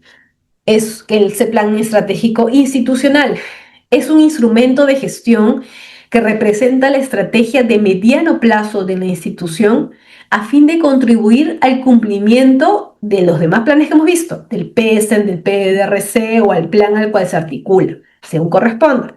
Orienta la gestión estratégica de la entidad para lograr objetivos de nivel de resultado en el marco de sus funciones. Y lo van a elaborar quienes las entidades de la administración pública que constituyen un pliego presupuestario y lo aprueba el titular del pliego. Toda entidad pública que tenga un pliego presupuestario va a tener que tener su PEI, en otras palabras, ¿no? Y se formula con un horizonte temporal de 5 años. considerando los hitos del plan al cual se articula de acuerdo con lo establecido en el artículo, 25 de la directiva que les voy a compartir sobre articulación entre políticas y planes de la directiva, ¿no? Entonces, el PEI, como les digo, tiene una duración temporal de 5 años, ¿no? Y está orientada a la gestión estratégica de la entidad para lograr sus objetivos de nivel de resultados, ¿no? Recuerden que quienes tienen PEI, todas aquellas entidades que tienen un pliego presupuestario. Ahora, el plan operativo institucional, los POI, ¿no? Es un instrumento de gestión que presenta la estrategia de corto plazo a la institución a fin de implementar el PEI. Entonces, si se dan cuenta, ya como su propio nombre lo dice, plan operativo institucional. Vamos a hacer ya de manera más concreta lo que se ha establecido en el plan estratégico institucional, ¿no? Comprende la programación de las actividades operativas e inversiones necesarias para implementar las acciones estratégicas institucionales que se están estableciendo en el plan estratégico institucional, ¿no? Lo elaboran las unidades ejecutoras de las entidades, ¿no? En coordinación con el órgano de planeamiento del pliego y es aprobado por el titular de la entidad. El POI, este plan operativo institucional, es de tipo multianual y anual, ¿no? El plan multianual se formula con un horizonte temporal de 3 años, ¿no? Alineado con las metas del PEI y debe usarse para orientar la asignación presupuestal. En cambio, el POI anual se formula con un horizonte, como su propio nombre lo dice, de 1 año y están alineadas a las metas del POI multianual, ¿no? Y consistencia con el presupuesto institucional de apertura, que es el PIA del año fiscal. La entidad utiliza incluso un aplicativo informático para, o que establezca ese plan para registrar y aprobar el POI multianual y para consistenciar el POI anual con el PIA. Si se dan cuenta, todos estos planes están conectados de alguna u otra manera, entonces por eso es importante siempre establecer los objetivos desde el más general hacia el más específico. Y bueno, aquí un resumen de los 2 pilares institucionales. Diferencias fundamentales, ¿no? Entre el PEI, que es el Plan Estratégico Institucional, y el POI, que es el Plan Operativo. En el propósito, ¿no? El PEI, el propósito que tiene el PEI es identificar la estrategia para lograr resultados. Y ya el POI estima los recursos para ejecutar esa estrategia, ¿no? Entonces, es un poco, recuerden que estos 2 instrumentos van a ser o están orientados a la función de una administración pública. El nivel de formulación, ¿no? El PEI tiene un pliego presupuestario vinculante para toda la entidad y el POI es más que nada una unidad ejecutora, más chiquita, a nivel operativo. Los componentes claves, objetivos y acciones. Y en el POI, las actividades operativas e inversiones. Y bueno, el horizonte temporal, ¿no? El PEI tiene un mayor horizonte temporal que es de 5 años, alineado con los planes superiores, y el POI que pueden ser de 2 formas, ¿no? Uno multianual, que es cada 3 años, y uno anual, que es 1 año y está relacionado con el PIA. El PIA, recuerden, es el plan institucional que está relacionado con las contrataciones del Estado. Y bueno, entonces ya hemos visto cuáles son las políticas, los planes básicos de los que habla CEPLAN, ¿no? Y ahora vamos a ver ya el planeamiento institucional y gestión por resultados. Las políticas y planes en la cadena de resultados. A ver, es importante mencionar este tema, ¿no? Porque van a estar vinculados con el marco de la cadena de resultados. Los elementos estratégicos y operativos de esas políticas y planes se asocian a un eslabón de la cadena de resultados, generando un proceso escalonado para lograr objetivos nacionales. Y aquí pues se detalla cuáles van a ser como la razón de ser de cada política y plan que hemos visto, ¿no? Por ejemplo, el PDNE como documento principal establece objetivos nacionales a nivel de impacto agregado, objetivos específicos, ¿no? ¿Qué más? Las políticas nacionales establecen objetivos prioritarios, ¿no? El PCM, el PDRC y el PDLC establecen objetivos estratégicos a nivel de resultado final o intermedio. El PEI va a establecer objetivos estratégicos a nivel de resultado inicial y el POI establece actividades operativas que representan los medios necesarios y suficientes a través de los cuales se entregan los productos.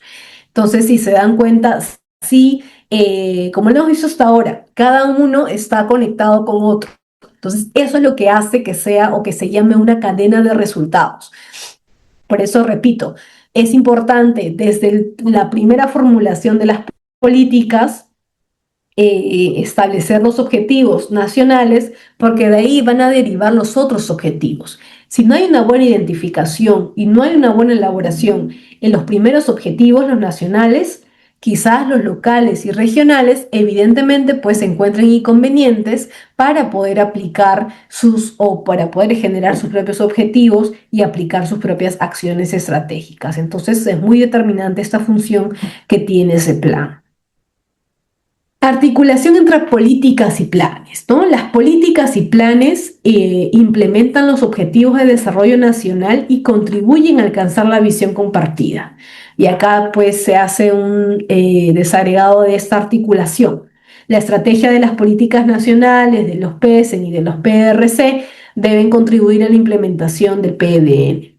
La estrategia de los planes locales deben contribuir a la implementación de los PRC y así cada uno se va complementando con otro. Entonces, como les decía, también el tema de la articulación y otras políticas y planes resulta algo fundamental y es una de las funciones que tiene asignada CEPLAN. Y bueno, aquí les dejo también ya una lista un poco más larga sobre cada una de las políticas y planes, ¿no? Que todo ello va a servir a contribuir al logro de resultados establecidos en el PDN, las políticas y planes, ¿no?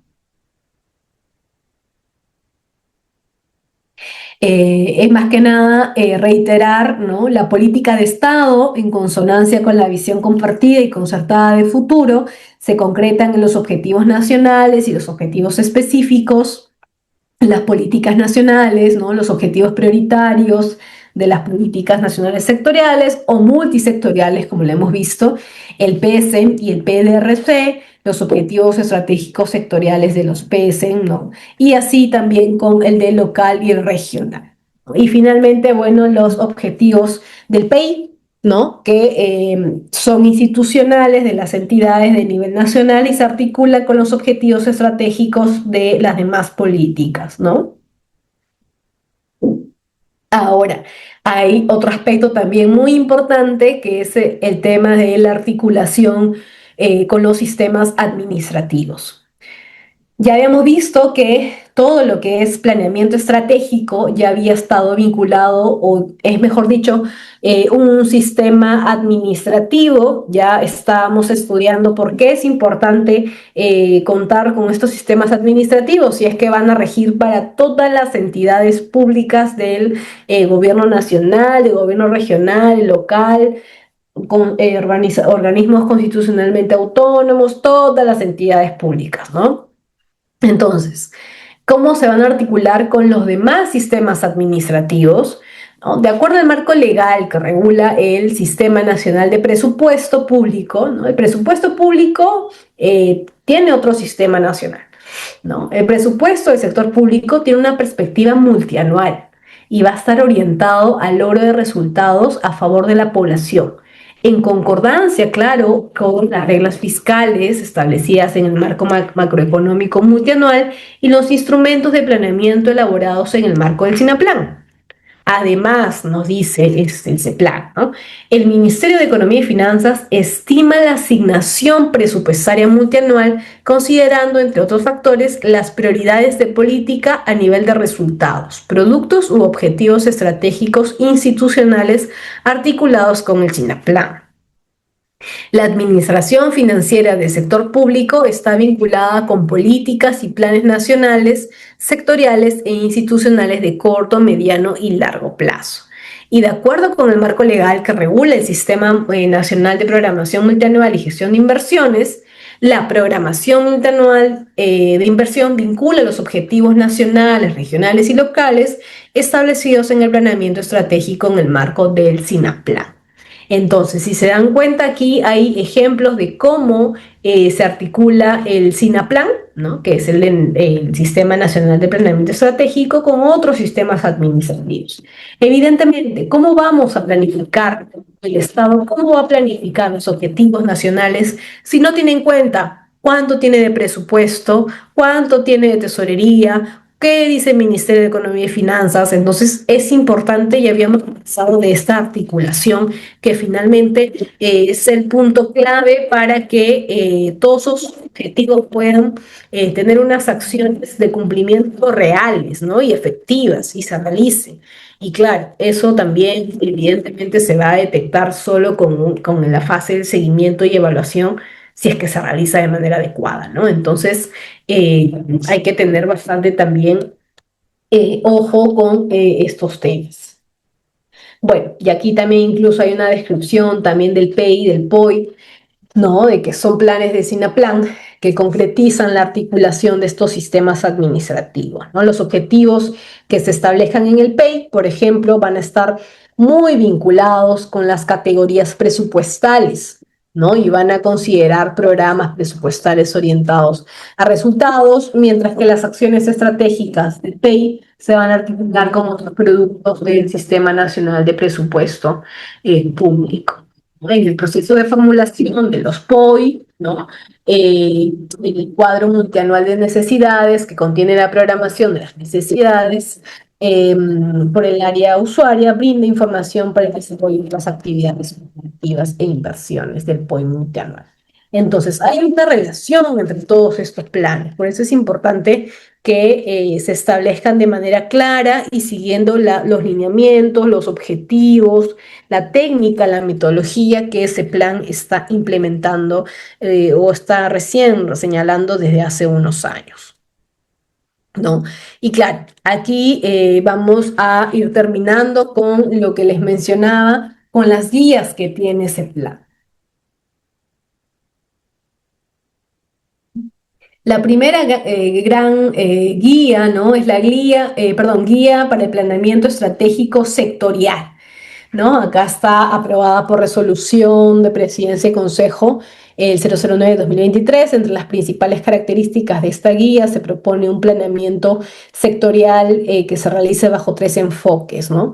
El primero, un enfoque territorial, ¿no? Con una noción conceptual e instrumental que reconoce las características y particularidades del territorio para impulsar el desarrollo, ¿no?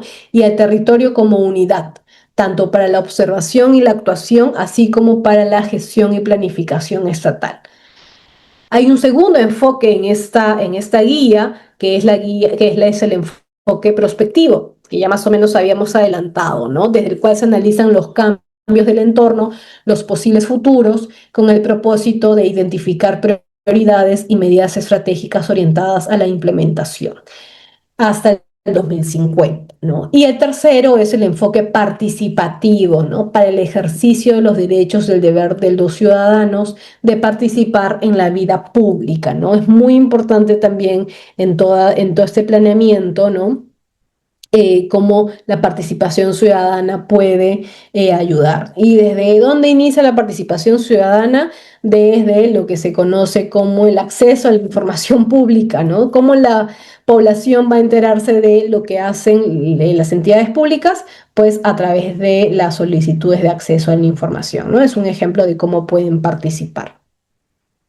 Hay otra guía también, por ejemplo, la guía específicamente para el seguimiento y la evaluación de las políticas nacionales y planes del SINAPLAN, ¿no? Esta fue aprobada por resolución de Consejo Directivo 0015-2021. Esta guía tiene como finalidad establecer las pautas generales para desarrollar el seguimiento y la evaluación de las políticas en los tres niveles de gobierno, ¿no? donde también están participando la sociedad civil, la Mesa de Concertación para la Lucha contra la Pobreza, la academia, las entidades privadas, entre otros, todo en el marco del ciclo de planeamiento estratégico para la mejora continua. ¿Qué otra guía tenemos? Tenemos la guía para la elaboración de los indicadores específicamente de políticas nacionales y planes estratégicos, ¿no? Que es aprobada por resolución de presidencia del Consejo Directivo 015-2021, ¿no? Y esta guía desarrolla un conjunto de pasos que pueden ser aplicados en la elaboración de indicadores de políticas y planes y se aborda así la diferencia entre la selección y construcción de un indicador, ¿no? La exploración de la información disponible, la selección de la nomenclatura y método de cálculo, la verificación de características deseadas, la ubicación de la cadena de resultados, el establecimiento de logros esperados y el correcto llenado de la ficha técnica del indicador. Además, al final de cada paso se adiciona un gráfico que de manera resumida ayuda a un entendimiento de lo desarrollado en cada sección. Y bueno, aquí también tenemos otra guía metodológica para el planeamiento estratégico sectorial, que fue publicada, bueno, en 2023 y que aprueba la guía para hacer el PS, ¿no? El objetivo es establecer y detallar la metodología para el proceso de formulación de plan estratégico sectorial multianual conforme al ciclo de planeamiento y está dirigida a los órganos del gobierno nacional que participan en este proceso de formulación de PES. Ello en el marco del Decreto Legislativo 1088, ¿no? Lo que hemos estudiado, la Ley del Sistema Nacional de Planeamiento Estratégico y del CEPLA. Otra guía también tenemos, que es la Guía para el Desarrollo Regional Concertado. Esta guía fue aprobada por resolución de presidencia de Consejo Directivo número 0028-2021, ¿no? Y esta guía mejora o está hecha para mejorar los planes estratégicos con enfoque territorial, ¿no? Y tiene como objetivo establecer la metodología para elaborar, formular o actualizar el plan de desarrollo regional concertado conforme el ciclo de planeamiento estratégico para la mejora continua. Y bueno, entonces, se han dado cuenta de que tenemos en realidad, estas son algunas guías, efectivamente, porque pueden ustedes encontrar muchas más guías, muchos más lineamientos que emite ese plan, ¿no? Recuerden que la elaboración de estas guías es una de las funciones primordiales de ese plan para que las entidades públicas poco a poco puedan ir implementando, ¿no? Como les reitero, una de las funciones del CEPLAN es asesorar a las entidades públicas, cualquiera que la requiera, en la elaboración de sus planes o políticas, ¿no? Entonces, creo que con eso ya hemos terminado unos minutos antes la sesión. Podemos dejar el micrófono abierto con la conducción de Reader para que puedan formular preguntas. Si es que no tienen preguntas, podamos reflexionar sobre lo que hemos visto el día de hoy, ¿no? Y puedan advertir lo compleja que puede ser la planificación del Estado a nivel nacional y, bueno, a nivel regional y local, ¿no? Y la función de todo este sistema y la función del CEPLAN. Entonces, nada, conversemos, todavía tenemos algunos minutos para poder hablar sobre la sesión.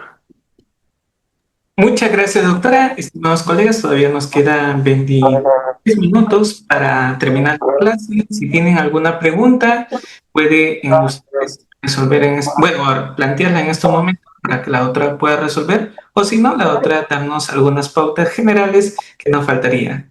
Muchas gracias, doctora. No tenemos ninguna pregunta, doctora. No sé si nos puede dar algunos casitos en este tiempo, por favor. Gracias. Sí, por supuesto. A ver, déjenme aquí, estoy buscando, otro micrófono abierto, sí, para que puedan ver el ejemplo que les comentaba en todas las clases. Como les decía, soy especialista también en lo que es agua potable y saneamiento, ¿no? He estado, bueno, como parte de la academia, en donde el Ministerio de Vivienda, Construcción y Saneamiento llama a la academia justamente para que coadyuven a la labor del ministerio en elaborar toda esta primera fase que les comentaba del análisis de la situación, de la problemática, ¿no? ¿Por qué? Y aquí ustedes van a permitir, quizás ya algunos que tienen conocimiento sobre el sector pueden observar o ya han visto quizás la política nacional de saneamiento, la del 2022-2016, 2026, ¿no? Quiero que vean esta, bueno, pueden ver que tienen 502 páginas y en realidad esta política, para mencionarles, no fue realizada todavía con todas las guías que hemos visto hoy que tiene ese plan. Esta política, por ejemplo, este plan, perdón, nacional de saneamiento, todavía fue realizada con las normas antiguas de ese plan, ¿ya? Y estas normas antiguas de ese plan todavía no involucraban un nivel tan específico de especificaciones para la elaboración de las mismas, ¿no? Entonces, de todas formas, aquí pueden ustedes ver lo que les comentaba de las fases, ¿no? Aquí tenemos, por ejemplo, una explicación de lo que es el marco legal, la estructura institucional, el impacto de estos, bueno, de los servicios de saneamiento en la calidad y en los demás sectores, ¿no? Pueden ver ustedes salud, economía, educación, ambiente, turismo, ¿no? Y también cómo está relacionado con los objetivos de desarrollo sostenible.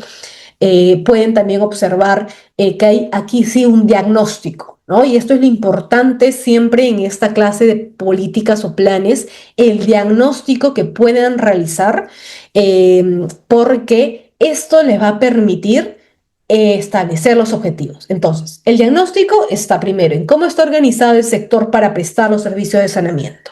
En el ámbito urbano están las EPS, en el ámbito rural, ¿no? ¿Cuál es la población, la cobertura, el análisis económico financiero, ¿no?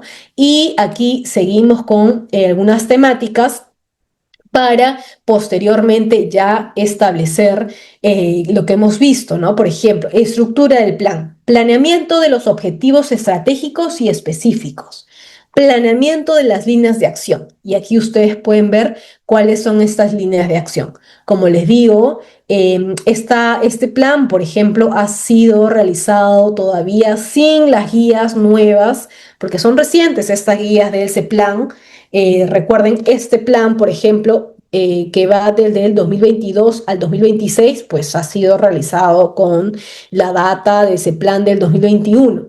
Y todas las guías que hemos visto hoy día recién se han aprobado a partir del 2023. Por ahí sí, había algunas guías del 2021, pero toda la metodología, la nueva metodología ha sido aprobada recientemente. Si me dan unos minutos, les puedo arrancar la política plan,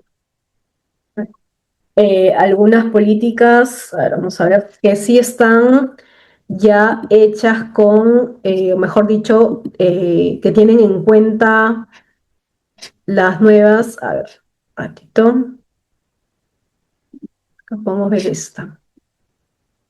Sí, a ver, vamos a compartir pantalla.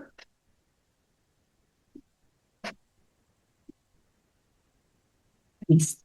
Esta, por ejemplo, es una política nacional de cultura, ¿no? Esa es la de cultura al 2030.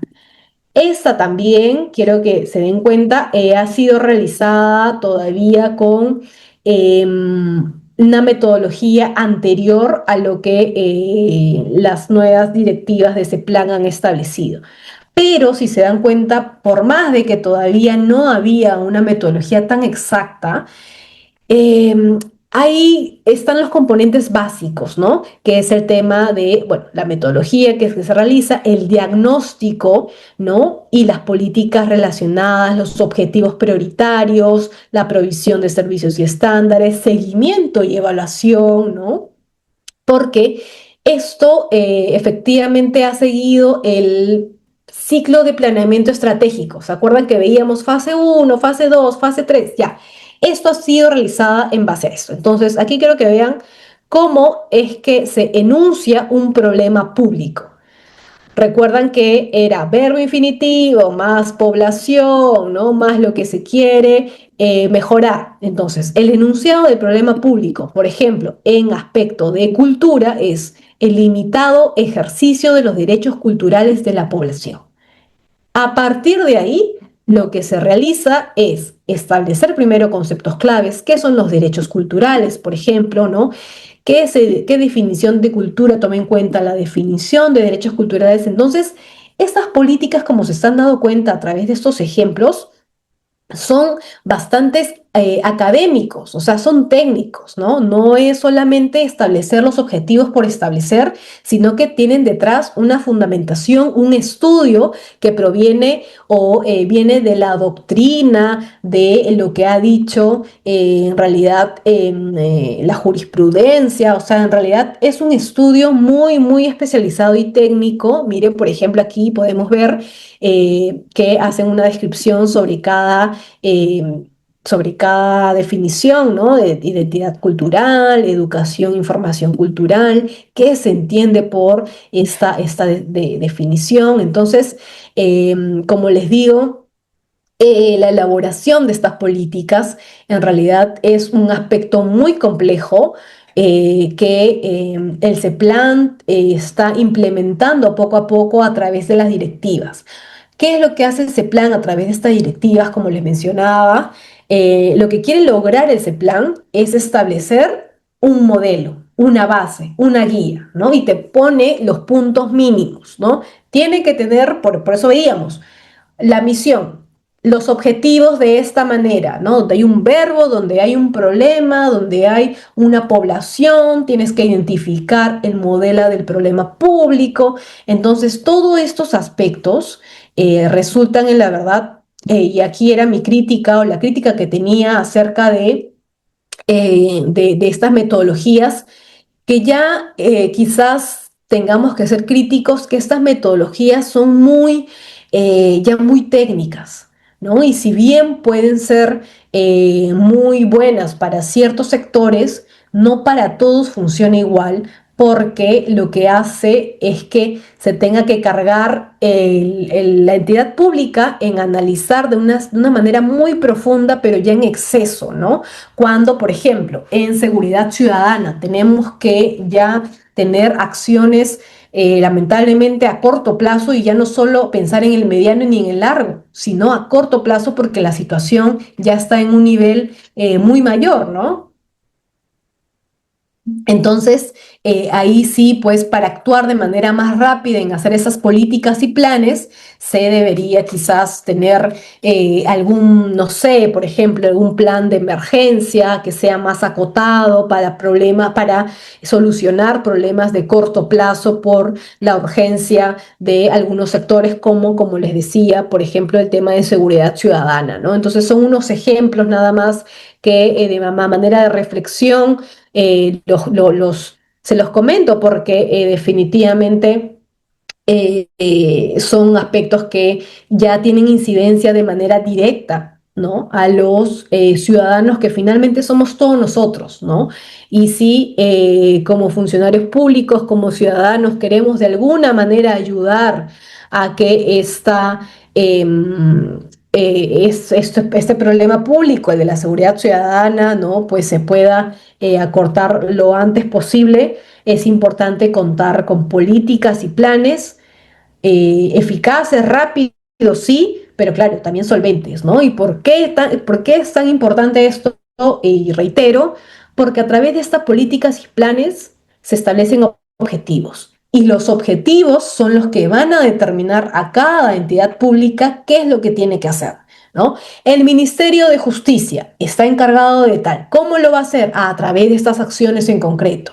Por su parte, la PNP, ¿no? La Policía Nacional, ¿cómo puede ayudar la Policía Nacional de manera muy específica a realizar esto? Entonces, no contamos con una política y un plan en materia de seguridad ciudadana a ese nivel, ¿no? Y hacerlo ahora, pues tardaría, yo creo que como mínimo 2 o 3 años en recién tener un plan.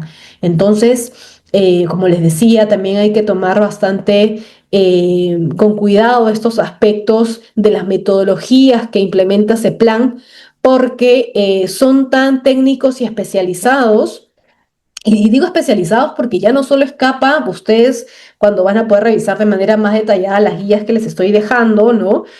Van a poder advertir que para, por ejemplo, determinar el problema público, no solo se necesitan abogados, juristas, necesitas sociólogos, necesitas antropólogos, ¿no? Que entiendan la dinámica de cómo funciona, ¿no? Determinado problema. ¿No? Y a veces en otros sectores quizás necesites ingenieros por el nivel de técnico que hay. Entonces, y para, por ejemplo, aquí, ¿no? Eso es temas de cultura, pero tienes que elaborar una política o plan, eh, señalar cuáles son los factores que explican tu problema público, ¿no? Y, por ejemplo, acá hay factores históricos, factores de capacidad estatal, de que eso lo ven son los gestores del Estado, no cualquier abogado, ¿no? Factores económicos, alguien que sepa quizás de tributación, de economía, un economista, ¿no? Factores socioculturales, como les decía, otras carreras, sociólogos, antropólogos, ¿no? Recién ahí se tiene lo que es el problema público. Ese es el problema público y también tienes que, lo que te dice ese plan es que veas cuáles son los efectos de este problema público. Entonces ya esta tarea se vuelve no solo compleja, sino también de demanda de otros profesionales, de otras especialidades, para que puedas contar recién con tu política y luego a implementarla, que ya también es otro aspecto, ¿no? ¿Cómo lo implementas? Y para eso, evidentemente, antes has analizado si cuentas o no, por ejemplo, con los recursos económicos, presupuestales, ¿no? O de qué depende la entidad, ¿no? Entonces, es una labor muy, muy compleja, muy retante por parte de ese plan, por parte de todas las entidades, ¿no? Contar con este tipo de políticas y planes. Entonces, cuando ustedes alguna vez tengan la oportunidad de leer una política, un plan, pues creo que ya después de esta sesión van a poder comprender que lo que estuvo detrás en realidad no fue pues solamente una recopilación de lo que decían pues algunos, no sé, alguna parte de la academia y por ahí alguna norma, sino que hay una metodología detrás. Y como le digo, las nuevas políticas que se vienen, los nuevos planes que van a estar basados en estas guías de ese plan de manera muy, muy, muy específica, van a ustedes pues ver que van a ser muy complejas. Ese es el lado positivo. El lado negativo es que quizás hayan muy pocas políticas y planes porque como que se tiene que hacer todo este engranaje administrativo para llegar a hacer una política y plan, es muy engorroso y quizás para algunas entidades es muy costoso porque van a tener que contratar asesores externos, no solo se van a abastecer con los funcionarios de la entidad, ¿no? Se vuelve muy caro, entonces quizás sea un desincentivo, quizás para que ya no hayan tantas políticas y planes. Por eso es que hay que tomarlo con bastantes pinzas, si bien es bueno, ¿no? Por los motivos que les he señalado, también puede significar un poco de retraso y un poco de obstaculización para la implementación de las políticas y planes, que como les digo, no es algo sin importancia, ¿no? A partir de esos objetivos se planifica todas las acciones de la administración desde el nivel macro hasta el nivel más pequeño. Entonces, esos aspectos son bien importantes. Aquí ustedes pueden hacer también el ejercicio, ¿no? De buscar políticas nacionales del sector que más les interese y verificar si cumplen con lo que dicen las guías de ese plan, que como les digo, si son recientes, van a tener que cumplir, porque no se van a aprobar las políticas y planes sin las guías. Si son antiguas, vean de qué manera o qué es lo que les falta, ¿no? Es un ejercicio que pueden quizás hacer muy interesante con el sector que ustedes ven en la vida profesional o en general en los que más les genera preocupación. Bueno, entonces esos eran unos ejemplos clásicos y también prácticos para que puedan observar cómo se aplicaba todo este aspecto en la normativa del SINAPLAN, ¿no? No sé si tienen por ahí alguna reflexión, alguna consulta adicional para poder, sí, conversar. Muchas gracias, doctora. Tengo a Johnny que nos dice, doctora, buenas noches. ¿Qué organismos supervisa la del plan de saneamiento? Gracias. Perdóname, Reader, ¿qué organismo supervisa? Sí, doctora. ¿Qué organismo supervisa la ejecución del plan de saneamiento? Ah, ya. La supervisión está a cargo, en este caso, ¿no? Porque el propio decreto legislativo 1280, que es la ley que ahora se denomina Ley del Servicio Universal de Agua Potable y Saneamiento, menciona que toda la supervisión de los objetivos que están en la política y en el plan van a estar a cargo del Ministerio de Vivienda, Construcción y Saneamiento, porque es el ente rector. ¿No? Y esto es porque se trata de algo sectorial, como les decía. Independientemente de ello, recuerden que el CEPLAN también tiene funciones de seguimiento y evaluación. Pero ¿qué pasa aquí? Ustedes dirán, claro, pero si la ley ya me está diciendo que es el ministerio, entonces CEPLAN también tiene una ley que le dice que tiene que hacer seguimiento y evaluación. ¿Cómo se conjuga eso, no? Entonces, lo que dice ese plan es que en esos casos, cuando hay una ley, por ejemplo, este decreto legislativo 1280, que establece de manera específica que es el Ministerio de Vivienda lo va a realizar ese ministerio.